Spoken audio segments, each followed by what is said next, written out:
Hey there, folks. Welcome to Spectrum Pulse. We talk about music, movies, art, and culture.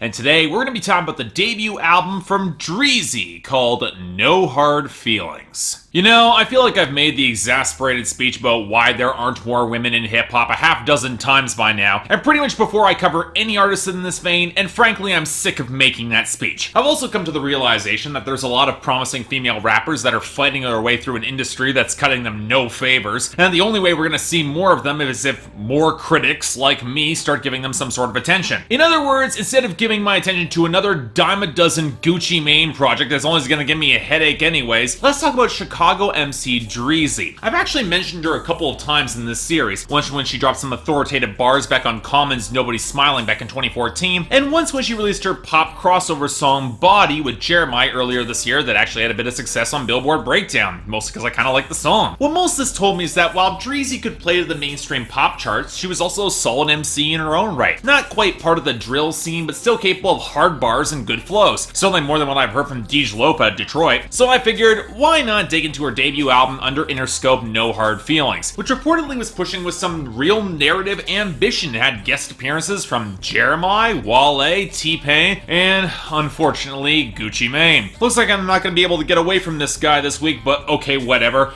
How's the album? Well, honestly, I like this a lot more than I thought I would. It's not great or a star-making debut, but I bet if you put Dreezy up against over half the current XXL freshman list from this year, she'd run circles around them in terms of flows and bars. And yet she's also got production that would fit right in with the rest of the mainstream, or at least give Nicki Minaj some serious competition. And yet, if you dig a little bit deeper into the lyrics and narrative of this album, you'd see a lot of the promise that should attract a lot more attention. Dreezy might be starting with a pretty intimate or even conventional story, but the details show that she's got the capacity to go a lot bigger, and I'm actually excited about that because this is a pretty good album. But before we get into that, let's talk a little bit about Dreezy herself, who on first listen might seem to be downplaying in comparison with the harder or faster material she's known from her mixtapes. And while she definitely has some of the more aggressive, very well-constructed flows on this album, I'd argue she's opting for more versatility than spitting, stepping more into more smoother R&B territory where she seems plenty capable of holding her own as a pretty good expressive singer. And thus, of course, the Nicki Minaj comparison is gonna get made, and while you can see some similarities in their flows, Nicki's always been played with more flashy, more cartoonish excess in both hip-hop and pop music, something which Dreezy doesn't seem all that interested. She's more languid and confident, capable of striking hard but also with a slightly more measured hold on her bars, and that means we get far less whack lines or missteps in her delivery. I can only think of really one bad line in this entire album. And in another plus, her guest stars are all a pretty decent fit. Jeremiah's well balanced on Body, Wally tries to seduce but is playfully batted aside on Afford My Love, and T-Pain of all people delivers a solid performance opposite her on Close to You, even if his content isn't exactly stellar. I mean, come on dude, feel the mood and use a little bit of subtlety in your bars. Hell, even Gucci Mane seems to be riding behind Dreezy on their team up We Gon' Ride instead of dominating the song, and this is exactly what you want for a debut album. Compliment your main MC rather than overshadowing them or outright embarrassing yourself. And believe it or not, all that actually fits the narrative of this album as well, loose as it might be. The 6 skits on this record roughly sketch out the story of how Dreezy catches her guy Jumal cheating, she dumps him, runs into a new guy Sean who wins her over and for whom she's got feelings. All mid songs about her finding the fine line between flossing, smacking down her competition, male or female, and trying to keep her heart safe as she gradually warms up to this new guy. And if I were gonna find a significant weakness in the content, it would come in the detail within the songs to flesh out the story. Now don't get me wrong, I can appreciate how these songs could stand out as both R&B or hip-hop singles, from the flexing a spaz, bad bitch, don't know me, and the insane double time flow she loads on the closer Invincible, to the more relationship-driven songs like the balance she's trying to walk on See What You On, right between her own alpha rap persona and her growing feelings for this guy, or where she makes use of Wale's stumbling performance to reassert herself on For My Love, or when she pushes aside the drunken entreaties on Wasted, an easy standout song here. But while the skits do string things together mostly, and the topics of songs roughly fall into an arc, the actual detail telling telling the story can feel a little bit thin, kept out in order to make the songs more single-ready so they can stand on their own. And honestly, I'm not sure that was really needed, as the hooks are strong enough and Dreezy's got enough good punchlines in a Drake-esque mold for it to not really matter all that much. It's also probably could have cut down on some of the bloat here. While this album does go down pretty easy, honestly feels a little bit shorter than you would expect, the back half does drag a little bit with songs like Ready that don't really contribute all that much. And then there's the ending. Jamal and Sean confront each other, there's a shootout, it's left ambiguous who actually dies, and then we have Break the News, which is a bit of an odd fit within the narrative as she feels neglected by Sean and considers going back to Jamal, even if the relationship was kind of lousy. And it's a bit of an alarming moment because at that point, one or both of them could be dead. It's left unclear, and Dreezy's choice almost feels kind of irrelevant, which undercuts a little bit of the drama. Thankfully, the implication with that and Invincible is that she winds up going her own way, which is probably for the best, but again, it's an oddly sloppy moment in the writing and storytelling that could have been tightened up a little bit there, even though, again, I actually like Break the News as a song. Thankfully,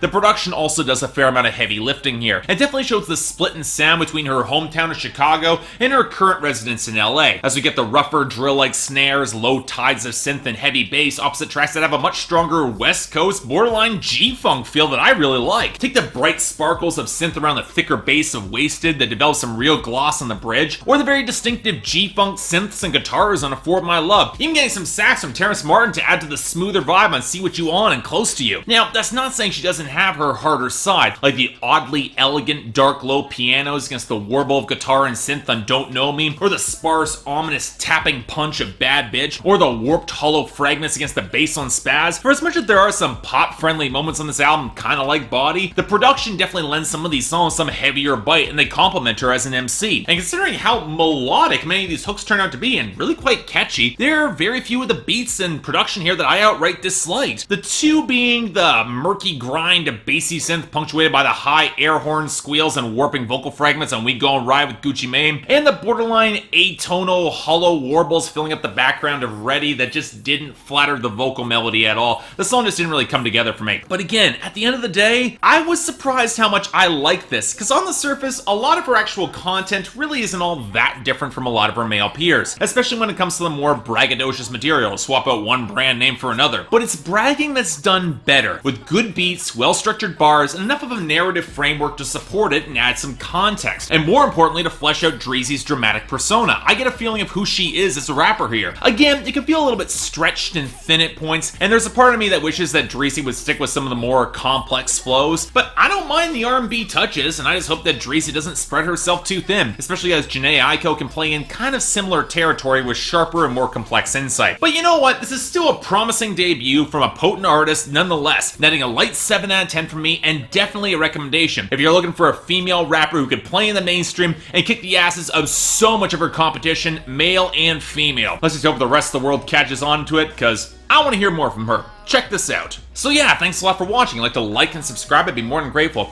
Yeah, I know I'm a bit late covering this album, but I really wanted to talk about it. It actually turned out quite interesting. I also got the poll up here, so what'd you guys think of it? Do you think that the rapper managed to stand out, or do you think that Dreezy's just kind of falling behind some of her influences? I honestly don't think she is. I enjoyed this album more than I enjoyed Nicki Minaj's last record, but hey, that's what happens. Till then, if there's anything else I might be able to do to improve my presentation, or any other albums coming out that you want me to take a look at, I will try to give them a listen. Till then, I'm Mark, you're watching Spectrum Pulse, and I'll see you next time.